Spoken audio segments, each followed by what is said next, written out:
Hola, este es el video correspondiente a la segunda parte del tema de amenorrea secundaria, en donde vamos a revisar de manera general las principales causas de este signo.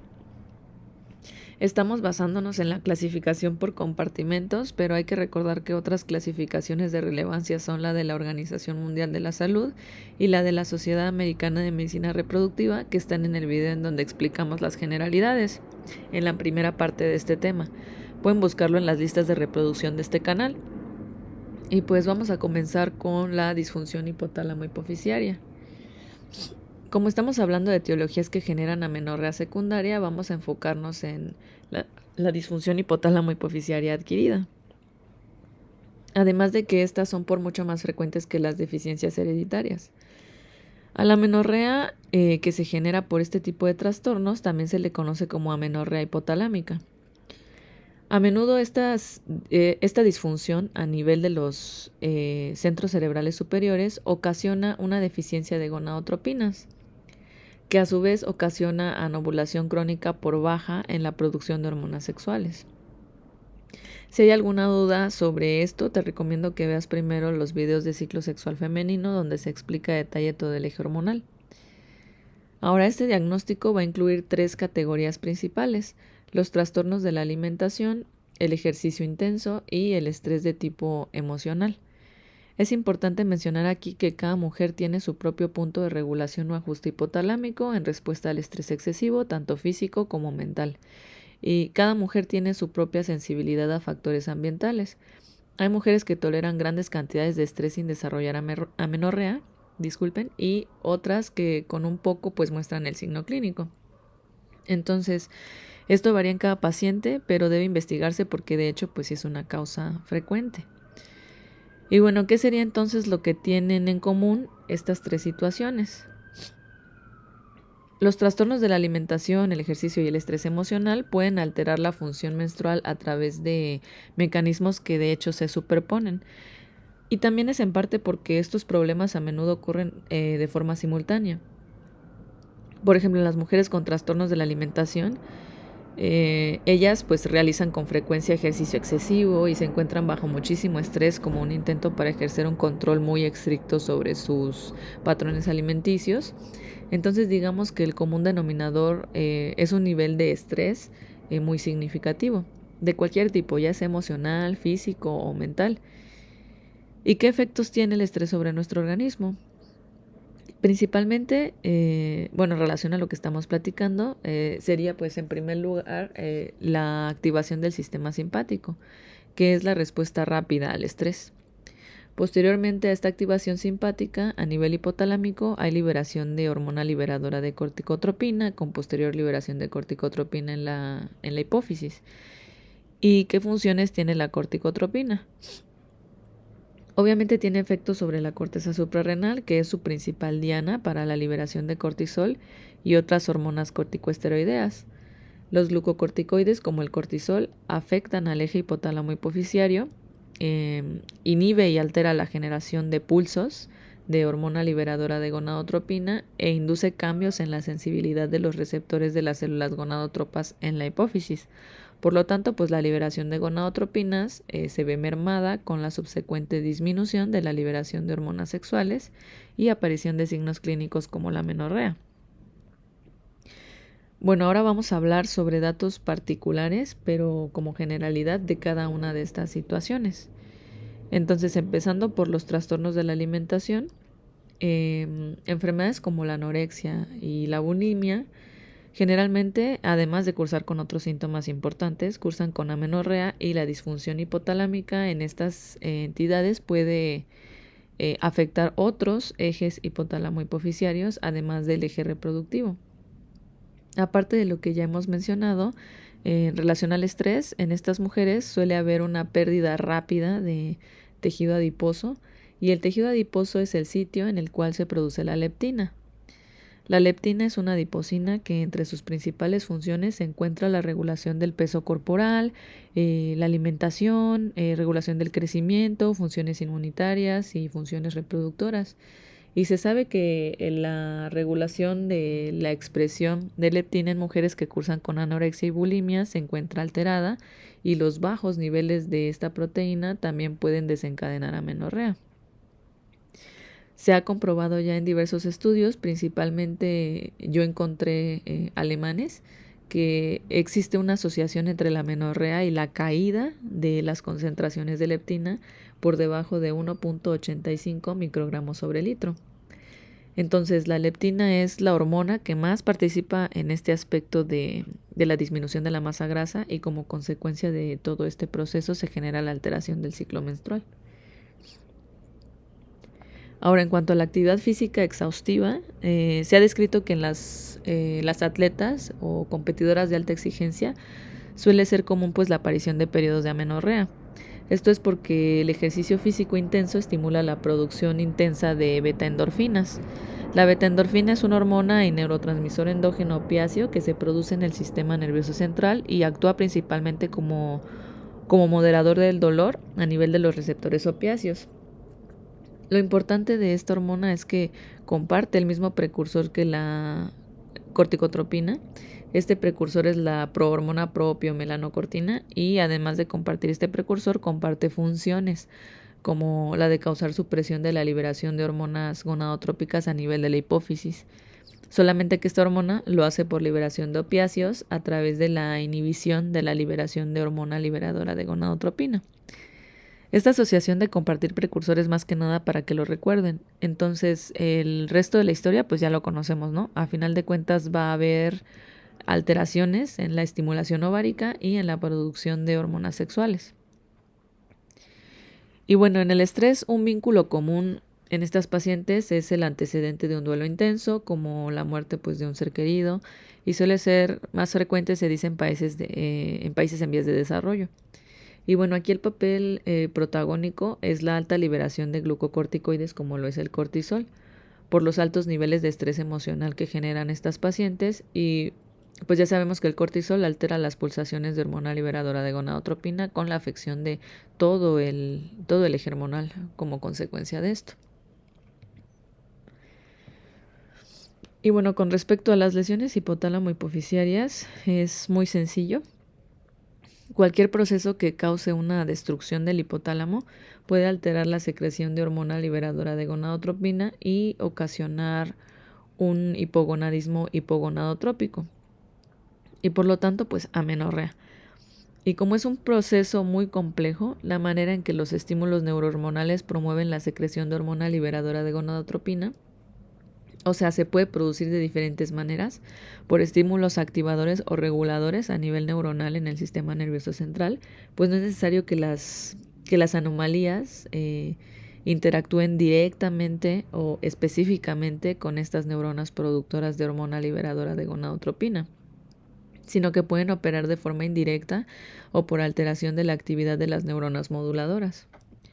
Los tumores frecuentemente son causa de lesión hipotálamo hipoficiaria. Los que más a menudo se asocian con amenorrea incluyen los germinomas, los tumores del seno endodérmico, el granuloma eosinofílico, los craniofaringiomas, los gliomas y las lesiones metastásicas. El más habitual de estos tumores es el craniofaringioma. Los craniofaringiomas se ubican en la región supraciliar y con frecuencia se van a manifestar con cefalea y cambios visuales por su ubicación, y además de en algunos casos pues la aparición de la amenorrea por afección de estructuras hipotalámicas involucradas en la producción y liberación de hormona liberadora de gonadotropina. Entonces esta afección sería a nivel de los centros cerebrales superiores desde el principio del eje hormonal, y pues el mecanismo por el cual se genera ya lo revisamos en la diapositiva anterior. Ahora tocaría hablar un poco sobre la hiperprolactinemia. Y bueno, como generalidad, la hiperprolactinemia se define como una elevación persistente de los niveles circulantes de prolactina, y esta elevación debe ser por arriba de los 20 a 25 nanogramos sobre mililitro. Las causas de hiperprolactinemia son muchísimas y se clasifican en idiopáticas, fisiológicas, farmacológicas y patológicas. En cuanto a las idiopáticas, pues no hay mucho que decir. Son hiperprolactinemias en las cuales no se ha llegado a determinar la causa. De las fisiológicas pueden deberse a eventos como la lactancia materna, la hipoglucemia, el puerperio, el coito, ejercicio físico, que la mujer ingiera alimentos ricos en proteína, o sea, exceso de alimentos ricos en proteínas, la estimulación del pezón, el estrés tanto físico como psicológico y el estado de embarazo, que de hecho es la causa fisiológica más común de hiperprolactinemia. En estos casos de hiperprolactinemia de origen fisiológico, prácticamente nunca se llega a superar concentraciones de prolactina por arriba de los 40 nanogramos sobre mililitro. Entonces es importante eso tenerlo en cuenta. Y en el caso del embarazo, que es la causa fisiológica más común, la hiperprolactinemia se genera por una hiperplasia de las células lactótrofas en la hipófisis. Esta hiperplasia de las células lactótrofas se produce por las altas concentraciones de estrógeno que produce la placenta. La prolactina comienza a elevarse tras la concepción, aumenta en el tercer trimestre y alcanza su pico máximo al momento del parto y puede llegar a alcanzar en ese pico máximo los 600 nanogramos sobre mililitro. De las causas farmacológicas, vamos a tener que dentro de los grupos de clasificación, este grupo va a ser el causante de la mayoría de las hiperprolactinemias, sin contar una de las causas patológicas que es el prolactinoma, que es de hecho más frecuente que cualquiera de las causas farmacológicas. Aquí pues algunos de los medicamentos que más frecuentemente ocasionan hiperprolactinemia son aquellos que reducen la secreción o acción de la dopamina, ya que la dopamina es un importante inhibidor de la liberación de prolactina. Entonces, al disminuir su concentración, la secreción de prolactina va a aumentar. De estos medicamentos, los más destacables son los antipsicóticos y los neurolépticos. Y dentro de estas causas, los niveles de dopamina no suelen superar los 150 nanogramos sobre mililitro. Las causas patológicas que generan hiperprolactinemia las podemos englobar en dos grandes grupos, que son las que afectan el sistema hipotálamo hipoficiario y las enfermedades sistémicas.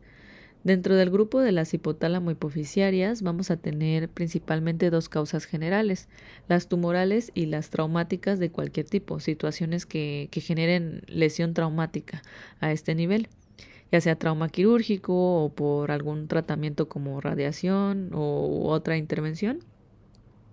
Y dentro del tumoral, lo destacable va a ser el adenoma hipoficiario productor de prolactina, es decir, el prolactinoma, que por mucho es la causa más frecuente y por lo tanto la más importante.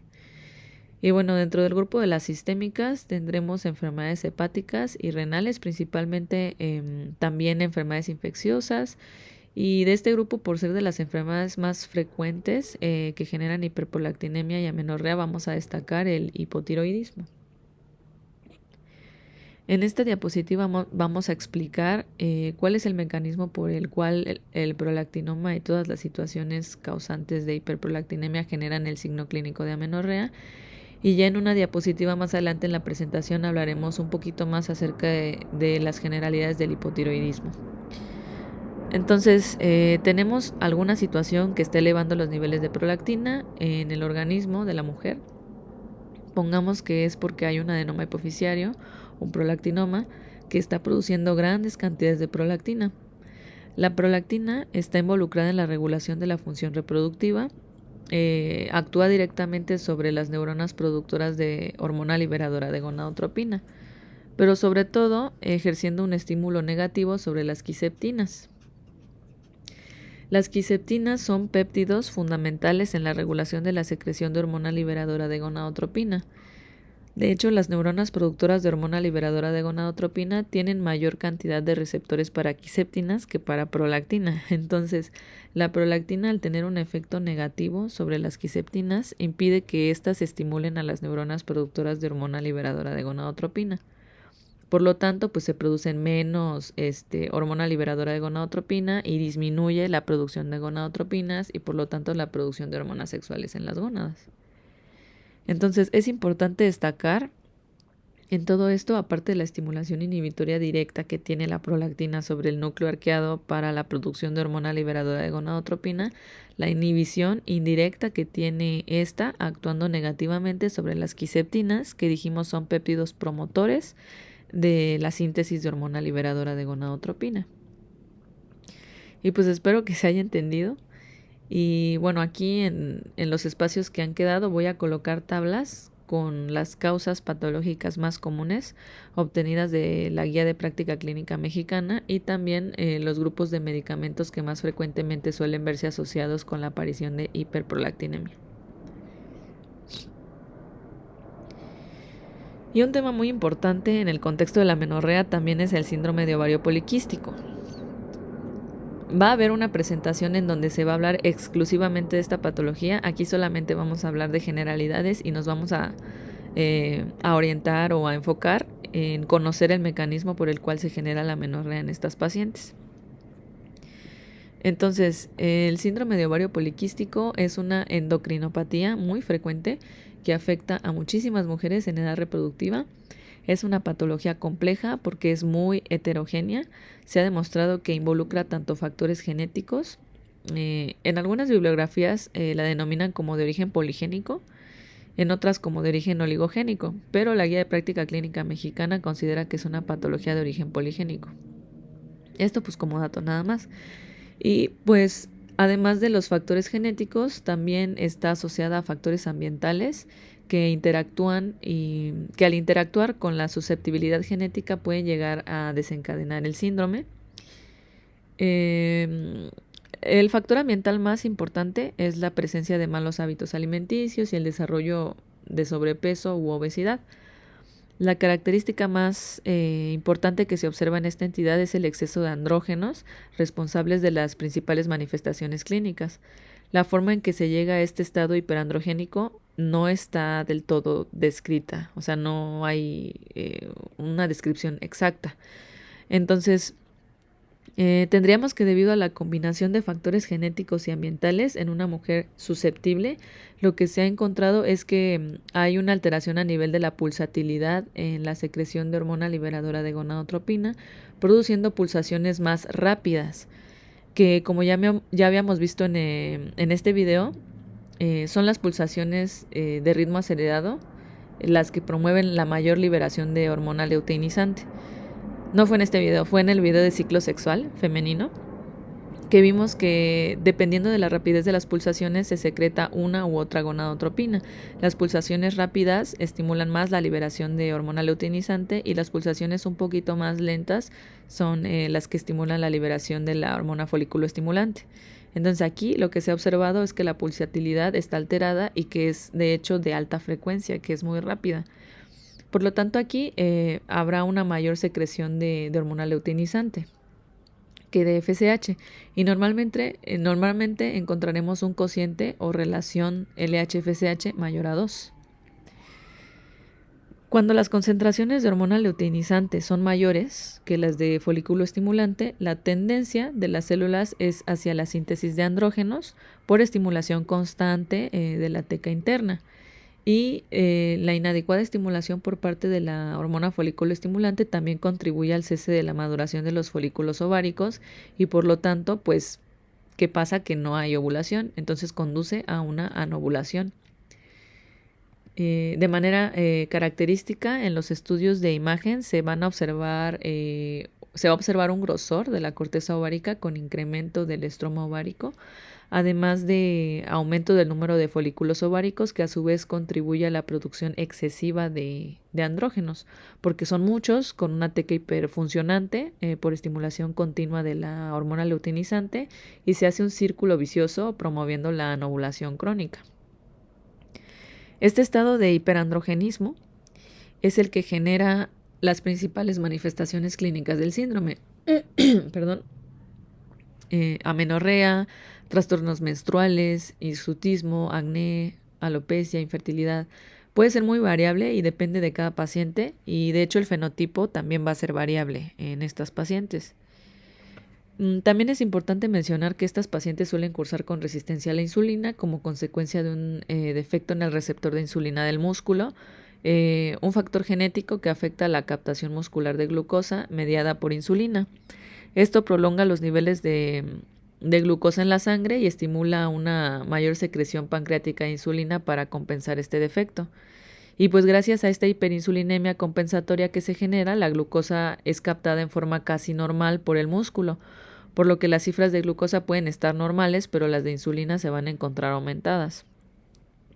La insulina actúa directamente en el ovario, estimulando la producción de testosterona en las células de la teca interna de los folículos del ovario, y además afecta la esteroidogénesis suprarrenal, estimulando la producción de andrógenos suprarrenales, por lo tanto pues contribuye también al estado hiperandrogénico y por lo tanto pues a la aparición del cuadro clínico. Y pues este sería el mecanismo por el cual el síndrome de ovario poliquístico altera el eje hormonal, generando trastornos menstruales.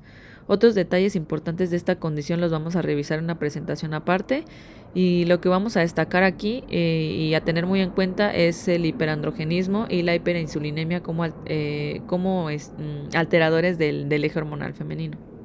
Aquí lo importante es los altos niveles de andrógenos y el hiperinsulinismo que se produce como desarrollador de los trastornos menstruales en estas mujeres.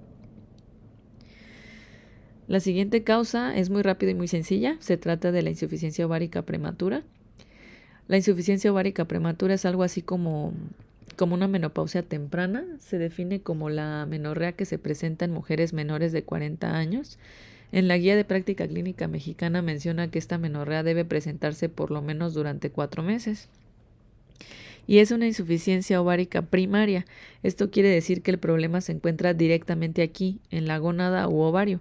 Por lo tanto, esta situación podría clasificarse como un hipogonadismo, o sea que existe una disfunción gonadal u ovárica, hipergonadotrópico, o sea que cursa con niveles altos de gonadotropinas debido a que no hay producción de hormonas sexuales, no hay respuesta del ovario, por lo que no hay un feedback negativo y estas se continúan secretando y secretando. Y este es el mecanismo por el que se genera aquí la amenorrea. Pero pues como datos importantes debemos saber que el 90% de los casos, la causa de fondo de la insuficiencia ovárica primaria es desconocida. Algunos eventos que pueden causarla y que se han descrito son causas genéticas, como anormalidades cromosómicas, mutaciones del cromosoma X y mutaciones autosómicas. También hay causas metabólicas como la galactosemia y la deficiencia de 17-hidroxilasa, causas autoinmunitarias como anticuerpos antifosfolípidos, la artritis reumatoide, el lupus, la miastenia gravis. Infecciosas también hay como el VIH, el sarampión y la parotiditis, y también puede haber causas ambientales como el tabaquismo, la exposición a metales pesados o a pesticidas, y otras causas que generen un daño o trauma ovárico con repercusión en el funcionamiento de la gónada, como la quimioterapia, la radioterapia y procedimientos quirúrgicos que dañen estructuralmente el ovario. Y pues se considera como criterios diagnósticos la edad menor a 40 años, la amenorrea que dijimos debe ser de por lo menos 4 meses, los trastornos menstruales como la amenorrea, niveles séricos de hormona folículo estimulante en rangos menopáusicos, es decir, por arriba de 25 miliunidades sobre mililitro, y estas deben ser en 2 determinaciones seriadas con un intervalo de 1 mes. También vamos a encontrar en los bioquímicos el estradiol a niveles bajos, porque pues como habíamos mencionado es un hipogonadismo hipergonadotrópico. Entonces en mujeres menores de 40 años que cursen con amenorrea de 4 meses al menos o más de 4 meses se debe solicitar siempre la cuantificación de hormona folículo estimulante. Ahora vamos a revisar brevemente cuál es el mecanismo por el cual los tumores productores de andrógenos producen la amenorrea. Es muy rápido y muy sencillo. De hecho, a partir de aquí ya nos vamos a ir más veloz porque los mecanismos de las demás causas ya los vimos. Se empiezan a repetir. Entonces ya nada más vamos a decir cosas puntuales de la entidad patológica y hacer la mención rápida del mecanismo si es que ya lo revisamos antes, para que el video no se haga tan prolongado y ya podamos por fin llegar al algoritmo diagnóstico. Entonces, así de rápido y general, los tumores que producen andrógenos de manera excesiva generalmente o son ováricos o son suprarrenales. ¿Y qué es lo que ocasionan? Pues evidentemente debido a la función que estos tienen generan una desfeminización aguda seguida de virilización y también de amenorrea. ¿Y cuáles son los tumores más comunes? Los tumores virilizantes ováricos más comunes pueden ser el de Sertoli-Leydig, tumores de la teca, de células lipídicas, de células ciliares, los disgeminomas y los gonadoblastomas. Por su parte, pues los suprarrenales más frecuentes son los adenomas y los carcinomas. Esto como dato general nada más. Y ahora, además de la virilización y desfeminización que producen, otro dato clásico, pues dijimos, y lo que nos importa en esta presentación es la amenorrea. ¿Y cómo es que producen la amenorrea? Es bastante rápido de explicar. Lo que sucede aquí es que sabemos que la testosterona, de hecho, es un andrógeno y se sabe muy bien que la testosterona inhibe a nivel central la liberación de gonadotropinas. El primer mecanismo por el cual se produce esto es un mecanismo débil de retroalimentación negativa sobre la adenohipófisis, lo que se traduce en una disminución de la secreción de hormona luteinizante. Recordemos que la hormona luteinizante estimula la teca interna para la producción de andrógenos como la testosterona. Cuando ésta aumenta su nivel, ejerce un feedback negativo sobre la hipófisis para regular la liberación de hormona luteinizante y de este modo pues también regula su propia producción. El otro mecanismo, que es el principal por el cual se genera inhibición del eje, es la inhibición directa de las neuronas productoras de hormona liberadora de gonadotropinas en el hipotálamo. De este modo, esta hormona no se secreta y no hay estímulo hipofisiario y mucho menos gonadal, por lo cual pues frena el ciclo desde el principio. Entonces aquí lo importante para recordar es que del grupo de los andrógenos, la testosterona tiene un potente efecto inhibidor a nivel hipotalámico cuando se encuentra en niveles elevados, como en el caso de los tumores productores de andrógenos que habíamos mencionado, principalmente van a ser de origen ovárico y suprarrenal. Está bastante sencillo, solo hay que recordar el origen tumoral más frecuente y cómo la testosterona interviene a nivel central para causar esta disfunción del eje. Ahora, el hipotiroidismo ya lo hemos mencionado cómo es que genera la amenorrea, ¿sí se acuerdan? Habíamos mencionado que dentro de las enfermedades sistémicas que generan hiperprolactinemia, una de las más comunes, la más común de hecho, es el hipotiroidismo. Entonces, nada más para no dejar pelona la diapositiva, vamos a definir qué es esta entidad y vamos a traer a cuadro el diagrama que ya habíamos colocado en la diapositiva de hiperprolactinemia. Entonces, el hipotiroidismo es un trastorno producido por una acción inadecuada de las hormonas tiroideas en el organismo, cuya principal causa pues, es la falta de producción primaria en la glándula tiroides. Ahora, el mecanismo por el cual esta condición genera amenorrea ya lo conocemos. Es la excesiva producción de prolactina, que tiene una acción inhibitoria sobre los centros cerebrales superiores, inhibiendo las quiseptinas, que son estimulantes para las neuronas productoras de hormona liberadora de gonadotropina, y además inhibiéndolas directamente. Pero ¿cómo es que el hipotiroidismo ocasiona esta hiperprolactinemia? Solamente tendríamos que completar el esquema. El dato que nos falta conocer aquí es que la hormona liberadora de tirotropina a nivel del hipotálamo tiene de hecho una acción estimulante sobre las células lactotropas de la adenohipófisis cuando se encuentra en niveles elevados. La hormona, la TSH, la tirotropina y la hormona liberadora de tirotropina en el hipotiroidismo se encuentran elevadas porque el hipotiroidismo, como ya lo comentamos, generalmente se da por una falla primaria de la glándula tiroides, es decir que la glándula no secreta de manera adecuada las hormonas tiroideas, por lo tanto a nivel de los centros cerebrales superiores la secreción de las hormonas liberadoras de tirotropina y estimulante de la tiroides o tirotropina van a aumentar su liberación al no obtener la respuesta esperada, que es la liberación de hormonas tiroideas. Entonces, al estar elevadas TSH y además la hormona liberadora de tirotropina o TRH, esta última tiene un efecto estimulante sobre las células lactotrofas de la adenohipófisis con la consecuente hipersecreción de prolactina. El resto del esquema pues ya lo conocemos. Entonces aquí, además de la hiperprolactinemia y el papel de las quiseptinas, no hay que olvidar los efectos que tiene la TRH u hormona liberadora de tirotropina sobre las células lactotrofas. Y así es como se explica en esta patología la aparición de los trastornos menstruales y pues específicamente la amenorrea. Y ya solamente dos más que vamos a ver rápido porque de igual manera ya conocemos los mecanismos. Es la hiperplasia suprarrenal productora de amenorrea secundaria y es secundaria a bloqueos parciales enzimáticos en la esteroidogénesis de las cápsulas suprarrenales. Aquí el bloqueo enzimático más frecuente es el de 21-hidroxilasa, seguido por el de la 11-hidroxilasa. Con estos bloqueos se disminuye la síntesis de cortisol, como se puede ver en el esquema. Pues al estar bloqueadas no se llega a producir ese sustrato, ¿no? Porque requerimos de esa acción enzimática. Entonces aquí hay abolición del feedback negativo que el cortisol produce sobre los centros cerebrales superiores para la regulación de su propia liberación, lo que genera un aumento crónico de ACTH hasta producir una hiperplasia de la cápsula suprarrenal. Esta hiperplasia posteriormente va a generar grandes cantidades de cortisol, generando pues trastornos menstruales también por otro mecanismo. Lo importante de saber en todos estos trastornos endocrinológicos, o algo importante a tener en cuenta, es que las pulsaciones producidas por el hipotálamo para secretar hormonas liberadoras y hormonas hipofisiarias debe llevar un control muy estricto, muy fino, a ritmos específicos y estimulaciones muy delimitadas. Por eso los excesos o deficiencias moderadas de una u otra hormona generan alteraciones a nivel de otros ejes hormonales, además de que estos ejes en algunas ocasiones se intercomunican e intervienen entre ellos.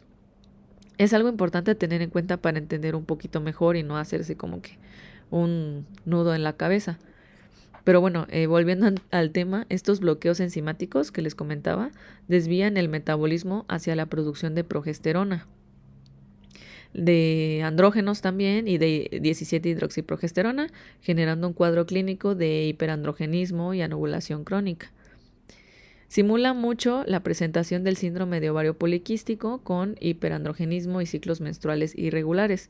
Las pacientes con hiperplasia suprarrenal son incapaces de convertir un porcentaje adecuado de progesterona a cortisol y aldosterona, y ello pues incrementa la producción de andrógenos, que como ya vimos, concentraciones elevadas de andrógenos disminuyen la maduración del ovocito, lo que ocasiona anovulación y amenorrea, además de que al ser un estado de hiperandrogenismo también hay producción aumentada de testosterona. Entonces solamente es como que observar bien el esquema que he colocado de hacia dónde queda la producción de sustratos y cuáles se van a aumentar en consecuencia al bloqueo de estas enzimas, y ahí mismo se puede uno dar cuenta de que va a haber pues mayor producción de progesterona y de andrógenos, y eso ocasiona el cuadro clínico y los trastornos menstruales que ya hemos visto porque se producen tanto en el hiperandrogenismo y la producción elevada de uno de estos andrógenos, que es la testosterona. Y bueno, por último, el síndrome de Cushing, el cual únicamente vamos a definir porque la aparición de trastornos menstruales tiene que ver, al igual que con la patología anterior, con liberación aumentada de ACTH y cortisol. Entonces es exactamente lo mismo, solamente es como para no saltarlo. Y pues la enfermedad de Cushing es el síndrome provocado por una producción hipofisiaria excesiva de hormona adrenocorticotrópica, y en general es secundaria a la presencia de un adenoma hipofisiario, es como lo más común. Y los síntomas y signos típicos pues van a ser el rostro en forma de luna llena, obesidad troncal, que aparezcan de manera muy fácil en la piel hematomas, y también es característico los brazos y las piernas delgadas. Y aquí pues les vuelvo a colocar el mecanismo mencionado previamente. Y bueno, solamente no hay que olvidar que dentro de estas principales causas de amenorrea secundaria también quedaba volando el síndrome de Asherman, que no se catalogaría como una endocrinopatía, es un trastorno del compartimento uterino, y lo vimos en la presentación de hecho de clasificaciones. Entonces así rápidamente el síndrome de Asherman, que se ocasiona por la presencia de sinequias uterinas o cicatrices, adherencias que se forman tras procedimientos quirúrgicos como los legrados que se practican una y otra vez, o sea, legrados repetidos o recurrentes. En condiciones normales, pues, ¿qué pasa? Que el endometrio se divide en una capa funcional que recubre toda la cavidad del endometrio y una capa basal que genera esta capa funcional, o sea, la va regenerando con cada ciclo menstrual. Y cuando hay una intervención quirúrgica o algún trauma, la destrucción del endometrio basal, pues ya no se va a engrosar la capa funcional. Entonces no se produce tejido ni ocurre el desprendimiento subsiguiente cuando disminuyen las concentraciones de hormonas esteroideas al final del ciclo menstrual femenino. Entonces esta es la manera por la cual se produce la amenorrea en el síndrome de Asherman. La destrucción de la capa basal, no se regenera la capa funcional y pues por lo tanto pues no puede haber exudado menstrual al no haber capa funcional que se desprenda. Entonces, como repaso general y para no olvidar qué es lo importante de esto, para no olvidar lo importante de esta presentación, que son los mecanismos productores de amenorrea en las principales causas. Recordemos que las endorfinas, la testosterona y en general el exceso de andrógenos, la progesterona en niveles elevados, la prolactina en exceso, disminuyen la secreción de hormona liberadora de gonadotropinas. Entonces son como las sustancias protagónicas en cada una de estas enfermedades por las cuales se genera la amenorrea, que es el tema de la presentación. Y pues también no hay que olvidar las situaciones que generen un trauma directo sobre la cavidad uterina, como en el síndrome de Asherman, pueden también hacer que se presente este signo clínico. Y ahora sí, pues esta es la parte más importante del video, ya teniendo una breve idea de las clasificaciones que existen y las principales causas, pues el abordaje diagnóstico sería el siguiente. Primero, pues tendríamos un paciente femenino con antecedente de ciclos menstruales previos que presenta un periodo de amenorrea mayor a 3 meses en caso de que sea una mujer con ciclos regulares y mayor a 6 meses si es una mujer con ciclos irregulares, pues amenorrea secundaria, ¿no? Entonces siempre en cualquier tipo de patología se va a realizar la historia clínica y la exploración física completa para detectar probables factores de riesgo y signos sugestivos de alguna u otra enfermedad, y así te puedes ir orientando. Y pues ahora lo primero, como dijimos en el video de clasificaciones, es descartar las causas más probables de amenorrea. Y en primer lugar, la causa más probable de amenorrea secundaria pues es el estado de embarazo, por lo cual al inicio se debe solicitar una prueba de embarazo que en caso de ser positiva pues se informaría a la paciente y de ser posible se iniciaría el control prenatal.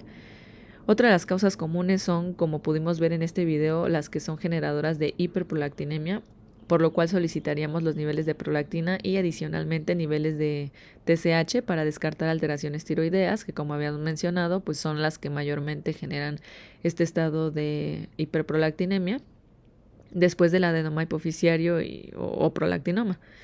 En caso de que alguna de estas hormonas llegara a salir alterada, pues se inicia el protocolo diagnóstico de la enfermedad que se sospeche junto con el seguimiento y el tratamiento específico.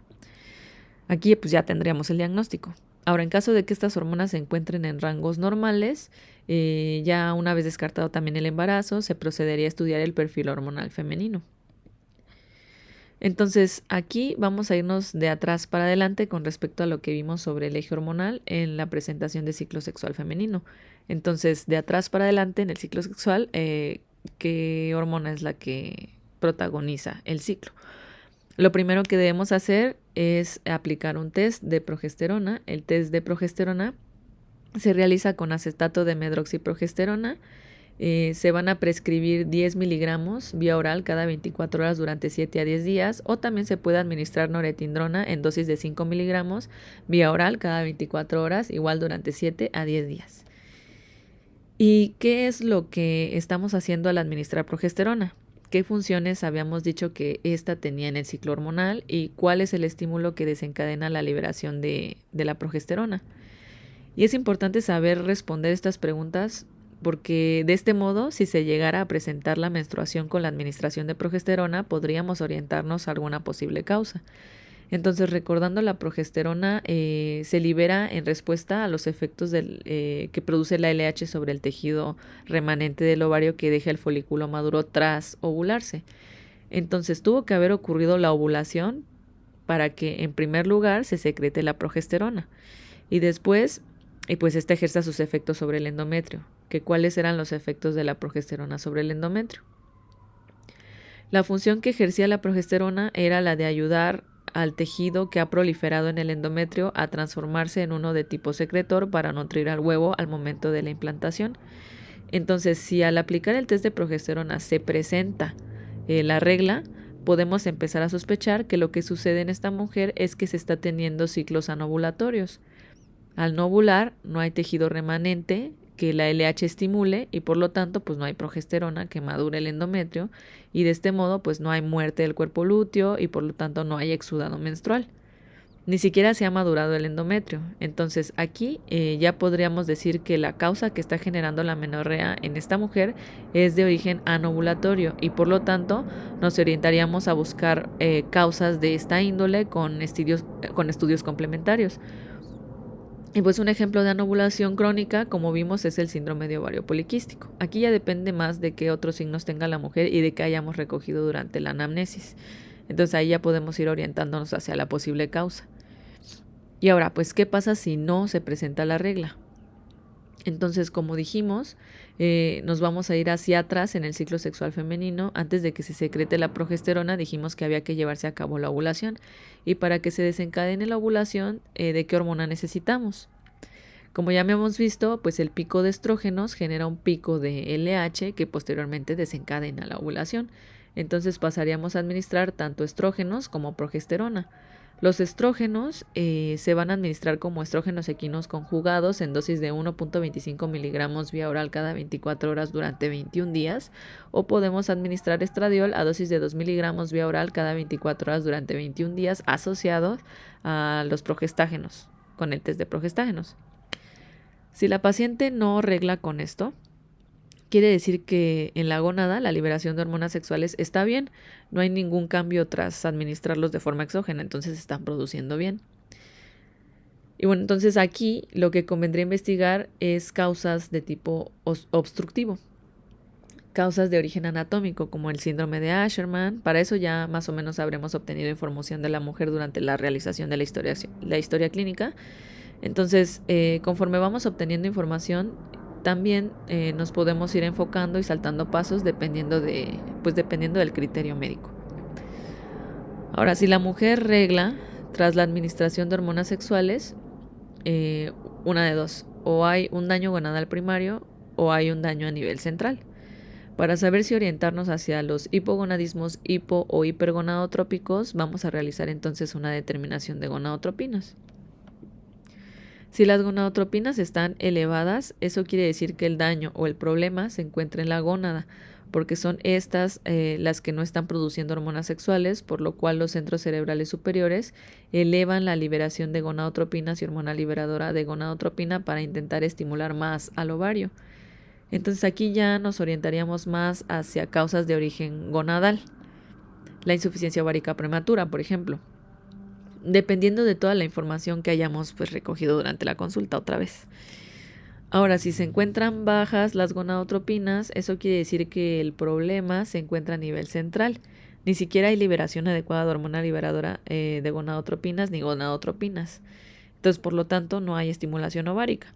Pero eso no quiere decir que el ovario esté mal. Lo que pasa es que no está recibiendo los estímulos necesarios para poder producir las hormonas sexuales. Entonces, para determinar si este problema central lo tenemos a nivel hipoficiario o hipotalámico, lo que se debe hacer es realizar un test de hormona liberadora de gonadotropinas. Si administramos la hormona liberadora de gonadotropinas y suben las concentraciones de hormona folículo estimulante, determinaríamos que el origen de este problema estaría a nivel hipotalámico, porque al sustituir la hormona liberadora de manera exógena ya hay respuesta normal por parte de la hipófisis. Y si por el contrario, administramos la hormona y no hay respuesta por parte de la hipófisis, es decir, no se elevan los niveles de gonadotropinas, de FSH, entonces podremos determinar que el problema de hecho se encuentra a nivel hipofisiario. Y continuaríamos haciendo la búsqueda dirigida hasta llegar al diagnóstico primario y realizar el tratamiento específico de la patología que esté generando este signo, ya sea estudios de gabinete, resonancia magnética, dependiendo de lo que nosotros hayamos recogido durante la interacción con el paciente. Y ya por fin hemos llegado al final de la presentación. No era objetivo ver a súper detalle todas las patologías que pueden generar amenorrea, simplemente explicarlas un poco y ver cómo o por qué mecanismos están generando esta disregulación hormonal y la aparición del signo. Y cada patología tendrá su tema aparte en la lista de la especialidad que le corresponda. Y yo solo espero que te haya resultado de ayuda.